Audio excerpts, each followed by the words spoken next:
जानेंगे, हम हक से जानेंगे। आरटीआई जब से लागू हुआ है, आरटीआई का नारा। नमस्कार, जानने के हक में आप सभी का स्वागत है। मैं हूं संतोष चौधरी। जानने के हक यानी देश का इकलौता सा टेलीविजन कार्यक्रम जो है आपके लिए, आपके हक के लिए। हम अपने इस कार्यक्रम में सूचना अधिकार कानून से जुड़े मुद्दों पर बात करते हैं, पारदर्शिता की बात करते हैं। तो अगर आपको आरटीआई लगाने में कहीं कोई दिक्कत आ रही है या फिर सूचना अधिकार कानून से जुड़ी कोई समस्या है तो आप हमें फ़ोन कर सकते हैं। हमारा फ़ोन नंबर है 23386947। अगर आप दिल्ली के बाहर से फ़ोन कर रहे हैं तो दिल्ली का स्टडी कोड 011 लगाना मत भूलिएगा। ये जो देश है युवाओं का देश है। 18 से 35 साल के बीच के जो लोग हैं वो युवाओं की श्रेणी में आते हैं। तो सूचना अधिकार कानून से जुड़ा एक गैर सरकारी संगठन है, उसने एक सर्वे किया है कि पिछले कुछ वर्षों की अपेक्षा क्या युवाओं में सूचना अधिकार कानून को लेकर जो लगाव है, जो रुझान है वो बढ़ा है। तो जो सर्वे निकल के आया है, कम से कम 15% की बढ़ोतरी हुई है पिछले वर्षों की अपेक्षा सूचना अधिकार कानून को लेकर। और डिजिटलाइजेशन की बात कर रहे हैं, डिजिटल इंडिया की हम बात कर रहे हैं, तो किस तरह डिजिटल भारत पारदर्शिता को बढ़ाने में मदद कर सकता है, किस तरह सूचना अधिकार कानून पारदर्शिता को और मजबूत कर सकता है, इसी विषय पर आज हम बात करेंगे। इसके साथ साथ जो सर्वे निकल के आया है उसमें यह भी चीज निकल के आई है कि अभी भी महिलाओं का जो सूचना अधिकार कानून का आवेदन करने का जो प्रतिशत है वो अभी बहुत ही कम है। कम महिलाएं हैं जो आरटीआई का प्रयोग करती हैं। तो इसी विषय पर बात करेंगे और इस विषय पर बात करने के लिए हमारे साथ 3 खास मेहमान हैं। पहले उनका परिचय करा दें। हमारे साथ टीना शर्मा जी हैं, आरटीआई कार्यकर्ता हैं। तो टीना जी, आपका स्वागत है हमारे इस कार्यक्रम में। हमें जो दूसरे खास मेहमान हैं सत्य प्रकाश जी हैं, सामाजिक कार्यकर्ता हैं और सामाजिक मुद्दों पर आरटीआई लगाते हैं और सामाजिक मुद्दों पर लगातार काम करते रहते हैं। तो सत्य प्रकाश जी, आपका स्वागत है हमारे इस कार्यक्रम में। और जो हमारे तीसरे खास मेहमान हैं रजत सेठी साहब, सोशल एक्सपर्ट हैं, वो कुछ देर ही बाद ही हमारे इस कार्यक्रम से जुड़ेंगे। लेकिन सबसे पहले हम अपने कार्यक्रम में चर्चा की शुरुआत करें इससे पहले हम ये देख लेते हैं कि जो पिछले 5 सालों का जो सर्वे निकल के आया है कि युवाओं में सूचना अधिकार कानून के को लेकर जो रुझान बढ़ा है वो कितने प्रतिशत है। और साथ साथ ये भी देखेंगे कि शहरी क्षेत्र में और ग्रामीण क्षेत्र में जो युवा हैं वो किन किन मुद्दों पर आरटीआई का ज्यादा प्रयोग करते हैं। वैसे जो अभी जो आंकड़े निकल के आए हैं, अभी जो सर्वे कहता है वो शिक्षा और विकास से जुड़े मुद्दों पर जो युवा हैं वो खुलकर आरटीआई लगाते थे। लेकिन सबसे पहले इस रिपोर्ट पर एक नजर डाल लेते हैं। सोशल मीडिया का शिकंजा कसता जा रहा है, दायरा बढ़ता जा रहा है। देश के कोने कोने की खबरें सोशल मीडिया पर रफ्तार के साथ प्रतिक्रिया देने का सशक्त माध्यम बन गई है। हर कोई हर विषय पर अपनी राय दे रहा है। डिजिटलाइजेशन से जवाबदेही और पारदर्शिता दोनों बढ़ रही है। इस पारदर्शिता में आरटीआई भी अपनी भूमिका और मजबूती के साथ दर्ज करा रहा है, क्योंकि ऑनलाइन आरटीआई से केंद्रीय मंत्रालयों और विभागों में लगातार लोग घर बैठे आरटीआई लगा रहे हैं। युवाओं की शक्ति डिजिटलाइजेशन में अहम भूमिका निभा रही है। हर हाथ में मोबाइल है तो पारदर्शिता और सरकारी कार्यों की निगरानी भी बढ़ती जा रही है। पिछले कुछ वर्षों में युवाओं में सूचना अधिकार कानून के प्रति रुझान बढ़ा है। जहां पहले सिर्फ 5 से 7% युवा आरटीआई का प्रयोग करते थे, वहीं आज युवाओं की संख्या 23% पहुंच चुकी है। इतना ही नहीं, राजनीतिक दल भी लगातार विकास से जुड़े मुद्दों को जनता तक पहुंचाने के लिए सूचना अधिकार का प्रयोग करते हैं। 5 राज्यों के चुनाव होने वाले हैं और पार्टियों ने पिछले 6 महीने से ही आरटीआई का प्रयोग कर विकास के रुके और भ्रष्टाचार के मुद्दों की जानकारी इकट्ठा कर ली है। कुछ राजनीतिक दलों ने सूचना अधिकार कानून पर काम करने वाले लोगों और सामाजिक संगठनों से भी संपर्क साध लिया है और आंकड़े इकट्ठा करना शुरू कर दिया है, ताकि चुनाव के दौरान जनता के सामने सच्चाई बयां की जा सके। डिजिटल भारत में पारदर्शिता को पंख लगेंगे। लोगों को अपने हक और अधिकारों की जानकारी घर बैठे मिलेगी और इसके लिए ऑनलाइन आवाज उठा सकेंगे। यही बदलाव बदलते भारत की निशानी है।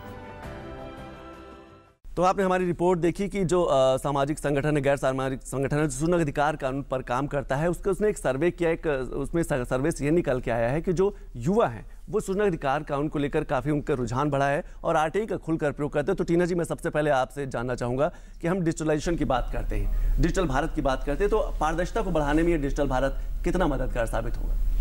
देखिए, डिजिटल भारत बिल्कुल मददगार साबित होगा। सरकार का बहुत ही बहुआयामी ये प्रकरण है जिसको सरकार ने बड़ी उम्मीदों के साथ शुरू किया है। बहुत लंबे समय की इसमें मेहनत है एनडीए सरकार की। और दूसरी बात ये मैं कहना चाहूँगी कि देखिए, डिजिटल भारत सिर्फ करने से, लागू करने से नहीं होगा। एग्जीक्यूशन, इम्प्लीमेंटेशन जमीनी स्तर पे जो होता है उसका बहुत बड़ा अपना हाथ होता है। और अब हम जानते हैं कि हमारा भारत जो है वो गाँव में बसा है। हमारा भारत सुदूर ऐसे प्रदेशों में और ऐसे इंटीरियर्स में बसा है जहाँ पर ना ही हमारे पास इंटरनेट है, ना ही हमारे पास अभी बहुत सारी जगह पे, हम दिल्ली में बैठे हैं, दिल्ली में बैठ के देखना सुनना बहुत आसान है। 1 घंटा भी बिजली जाती है है तो हम तड़प उठते हैं। ऐसे ऐसी जगह भी हैं जहाँ पर हमारे पास 24 घंटे बिजली नहीं है, टीवी नहीं है, कंप्यूटर नहीं है, लोगों को ये तक नहीं पता है कि अभी करंट अफेयर क्या चल रहा है, क्या होने जा रहा है, क्या हो रहा है। तो वो एक बड़ा हमारे पास एक ड्रॉबैक है जिसको मुझे लगता है कि सरकार कोप अप कर रही है। बहुत सारी ऐप्स बनाई हैं और जो पावर मिनिस्ट्री है उनकी भी ऐप है, वो हर दिन अगर आप उसे चेक करें तो आपको पता चलता है कि यहाँ पर बिजली पहुंच गई, इतने किलोमीटर लाइन बिछ गई, इतने किलोमीटर सड़क बिछ गई। तो बहुत सारी चीजें हैं जो कनेक्ट हो रही हैं। बट डिजिटलाइजेशन की अगर मैं बात करूं तो अभी इम्प्लीमेंटेशन तभी होगा जब जमीनी एग्जीक्यूशन होगा, लोग एक्सेप्ट करेंगे और आपको सुविधाएं मिलेंगी। सत्यप्रकाश जी, मैं आपसे जानना चाहूंगा, आप सामाजिक कार्यकर्ता हैं, सामाजिक मुद्दों पर आप आरटीआई लगाते रहते हैं। आपको क्या लगता है कि हम डिजिटलाइजेशन की बात कर रहे हैं, सामाजिक सोशल वर्क पे वो कितना महत्वपूर्ण साबित होगा? देखिए, जैसे आंकड़े बता रहे हैं कि भारत का लगभग 65% वो युवा वर्ग है और डिजिटलाइजेशन से इंफॉर्मेशन का एक्सेस हो रहा है, इसमें किसी तरह से कोई इनकार नहीं कर सकता है। लेकिन जानने में ये अहमियत रखता है कि उस इंफॉर्मेशन का उपयोग किस स्तर से और किसके लिए किया जा रहा है। एक छोटा सा उदाहरण, अभी कुछ दिन पहले मैं मणिपुर में था। हम सभी जानते हैं कि क्या वर्तमान परिस्थिति है मणिपुर में, और कुछ समय के लिए जब वहाँ पर इंटरनेट को बैन कर दिया गया तो एक अलग तरह की हलचल होने लगी कि हम शायद उस सोशल प्लेटफॉर्म से, उस इंफॉर्मेशन युग से शायद हमें जबरदस्ती हटा दिया गया बिल्कुल। और जिस तरह से जो तड़पन हो रही थी वो ये बताने के लिए सही होगा कि आज के समय में और आने वाले समय में यूथ जिनके पास इंफॉर्मेशन की एक्सेसिबिलिटी है उसका वो उपयोग करना जानते हैं, लेकिन उसके साथ में जो अहम पहलू जुड़ा हुआ है उसका उपयोग किस स्तर पर किया जा रहा है, कैसे किया जा रहा है, इस पर सावधानी बरतने की आवश्यकता है। हमारे तीसरे मेहमान रजत सेठी साहब जुड़ गए। रजत जी, आपका बहुत बहुत स्वागत है हमारे इस कार्यक्रम में। आज हम जो चर्चा कर रहे हैं युवा, पारदर्शिता और डिजिटलाइजेशन की, तो आपको क्या लगता है कि जो डिजिटल होता भारत है वो ट्रांसपेरेंसी को कितना मजबूत कर पाएगा? देखिए, इसमें एक बात जो हम लोग को समझनी होगी वो ये है कि ये युवा देश है जी। 65% जनसंख्या 30-35 साल की उम्र से कम की उसमें है। तो ये पहली बार ये सरकार ने इनिशिएटिव जो डिजिटल इंडिया को एकदम पूरे एग्रेसिव ढंग से परस्यू करने का ठानी है, मन बनाया है। इसमें एक चीज़ अच्छी है कि ये यूथफुल इंडिया के लिए बहुत सही ढंग से उनकी आकांक्षाओं को, उनके काम करने के ढंग को, उसको भली भांति समझता हुआ और साथ में चलता हुआ ऐसा इनिशिएटिव है जी। इसलिए मेरा ये मानना है कि आगे आने वाले जितना भी सरकार का जनता के साथ जो इंटरेक्शन होगा उसमें जितने स्तर की पारदर्शिता चाहिए उसका माध्यम मात्र डिजिटल रूट से, डिजिटल एसेट्स के थ्रू ही संभव है। और जितना जल्दी हमारी युवा पीढ़ी जो है, चाहे वो गांव में हो, अर्बन सेंटर्स में हो, हर जगह पे वो लगातार जुड़ती चली जा रही है और जिस गति से जुड़ रही है वो एक ऐसा आधार रखने जा रही है जहां पर मुझे नहीं लगता ऐसा गवर्नमेंट टू पब्लिक पार्टिसिपेशन किसी भी स्तर पे इतिहास में हमने कभी भी देखा हो। तो ये सरकार दूरगामी सोच रखती है और इन्होंने ऐसे स्तंभ बनाने की कोशिश करी है जो कि गवर्नेंस को मूल स्वरूप से बदल देगी, जिसमें ट्रांसपेरेंसी एक अहम रोल प्ले करेगी। रजत जी, मैं एक चीज़ और जानना चाहूँगा, आपने ग्रामीण क्षेत्र की बात की, तो क्या अभी भी क्या ज़रूरत है, क्योंकि अभी भी लोग ऑनलाइन या फिर इंटरनेट का प्रयोग नहीं कर पाते, तो क्या आपको लगता है कि ऐसे इशू पे हमें समय समय पर ट्रेनिंग देने की ज़रूरत है लोगों को, क्योंकि ग्रामीण क्षेत्र में अभी भी इंटरनेट का प्रयोग करना अपने आप में एक बड़ी चुनौती है? देखिए, बात सही है और प्रदेश की जो सरकारें हैं अलग अलग प्रदेशों में अपने माध्यम से डिजिटल इंडिया को आगे तक ले जा रही हैं।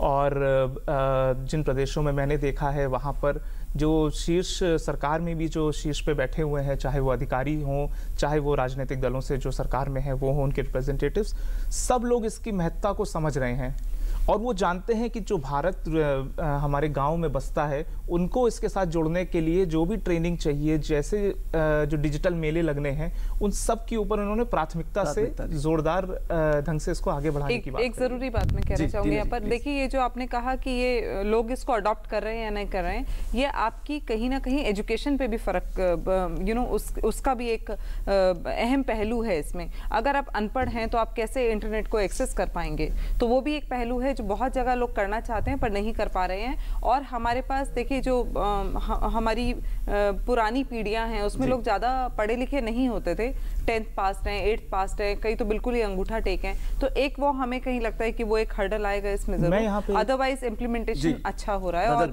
बढ़ रहा है। मैं ये एक भिन्न मत रखता हूँ कि साक्षरता पहले आए और इंटरनेट उसके बाद में आए।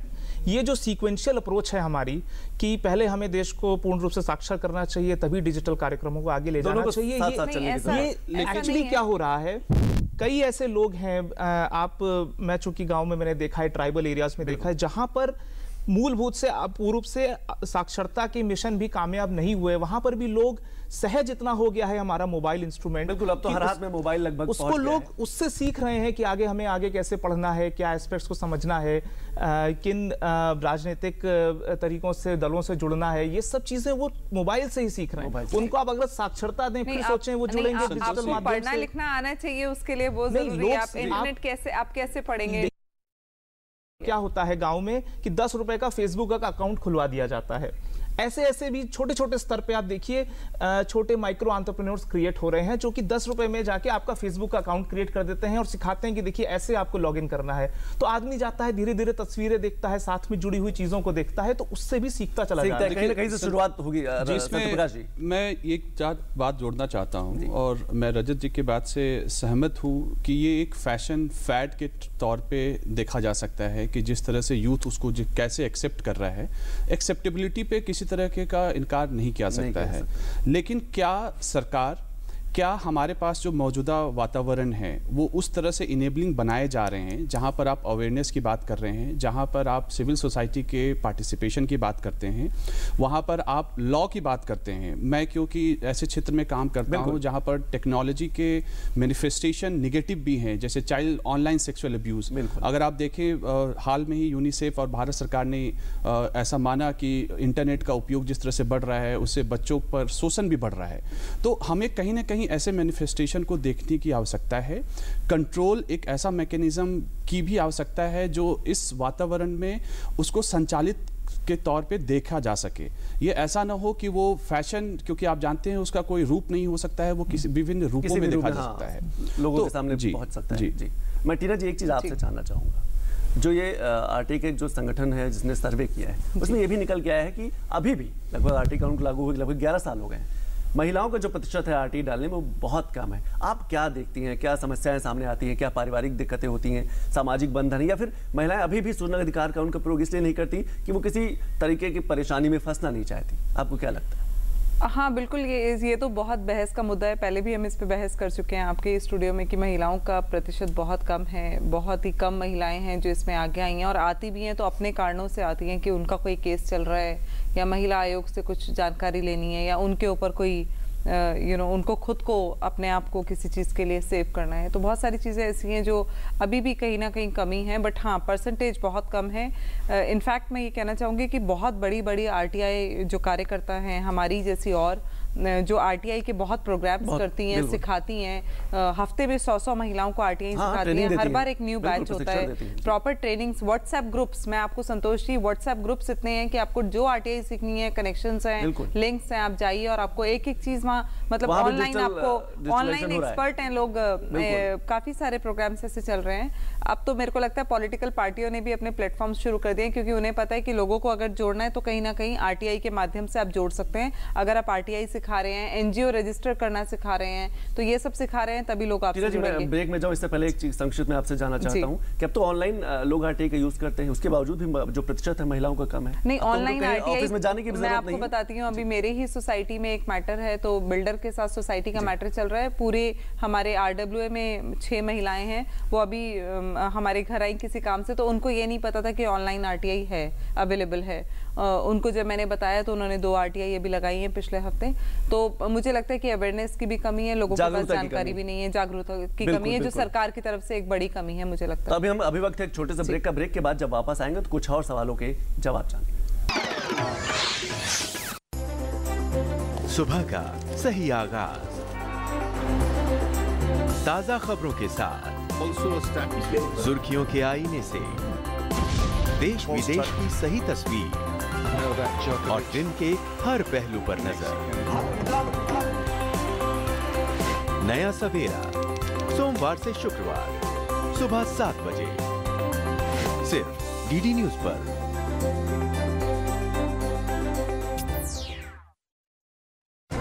सुर्खियों की भीड़ में अहम खबरें, असल मुद्दे जो डालते हैं आपकी जिंदगी पर असर।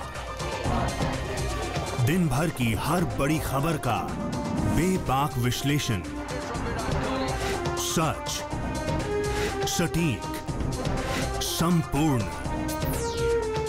न्यूज नाइट सोमवार से शुक्रवार रात 8 से 10 बजे सिर्फ डीडी न्यूज पर।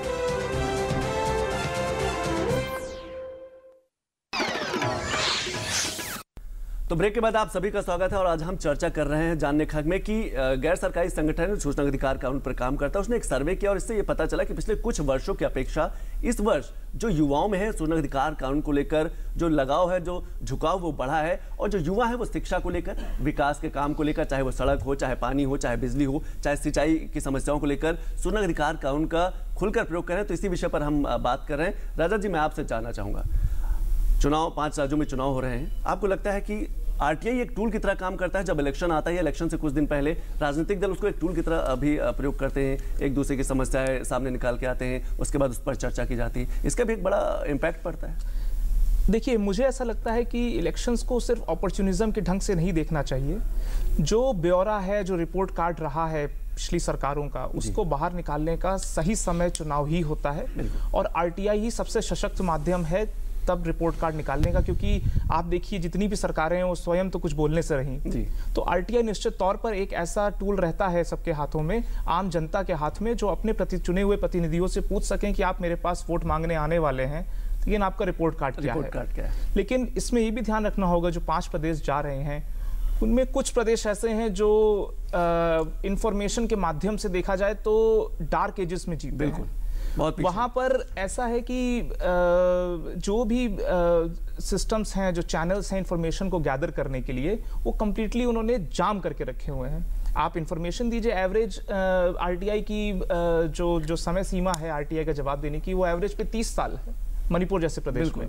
जब ऐसे प्रदेश हैं, अब देखिए यहाँ पर पॉलिटिकल प्रेशर भी कितना पड़ता है, हमें मालूम है। मेन स्ट्रीम में अलग विषय रहते हैं, अलग प्रायोरिटीज रहती हैं, तो कई सारे ये जो डार्क एजेस में जो प्रदेश रह गए हैं, उनको आरटीआई के माध्यम से ही हम रोशनी डाल सकते हैं उन मुद्दों पर। लेकिन वहां पर चीजें इतनी ढीली हैं और इतने धीरे से जवाब मिलने में बहुत देरी हो जाती है, बहुत देर लगती है। तो वहां पे ये भी एकमात्र चैनल जो है वो भी ब्लॉक्ड है, एक तरह से। रजत जी और सत्यप्रकाश जी, मैं आप दोनों लोगों से जानना चाहूंगा कि अगर मणिपुर में अगर कोई आरटीआई लगाता है, ठीक है, और तो किन किन मुद्दों पे वहां पर क्या क्या समस्याएं सामने निकल के आती हैं, और अगर 30 साल बाद जवाब मिलेगा तो सूचना अधिकार कानून का हमें लगता है कोई मतलब नहीं रह जाता। देखिए, जैसा रजत जी ने बताया कि डार्क एज में मणिपुर ऐसे राज्य हैं जहां पर कई सालों से इंसर्जेंसी और इंटरनल कॉन्फ्लिक्ट, हिल वर्सेस ट्राइबल की जो राजनीति है वो चली आ रही है। लेकिन मैं इसमें एक बात जोड़ना चाहूँगा, जो इन्फॉर्मेशन जो दिया जाता है वो इन इटसेल्फ आप कैसे जानेंगे कि वो सही है या गलत है। आज जैसे सोशल मीडिया पे फेसबुक, ट्विटर, ये एक ऐसे सरल आयाम है जहाँ से आपको सूचना मिल जाता है, लेकिन आप कैसे जस्टिफाई करेंगे कि ये सही जानकारी है। और उससे जुड़ा हुआ बात है कि अगर ये आरटीआई से जुड़ा हुआ या उससे मिला हुआ अगर ये तथ्य है, तो उस पर सारे लोग जान सकते हैं कि ये सही जानकारी निकल कर आ रही है। लेकिन कितने लोग आरटीआई के लिए जा रहे हैं, अगर वहाँ की मुद्दों की बात करें तो जिस तरह से रिसोर्स का अलोकेशन है, जैसी मेरी जानकारी है और मेरी समझ है कि ज़्यादातर जो रिसोर्सेस हैं वो स्टेट कैपिटल तक ही लिमिट रह जाता है। लेकिन जो अन्य जो 9 जिले थे और अब 4 जिले और जोड़ दिए गए, क्या वो रिसोर्सेस 13 जिलों तक पहुंच रहा है? नहीं पहुंच रहा है।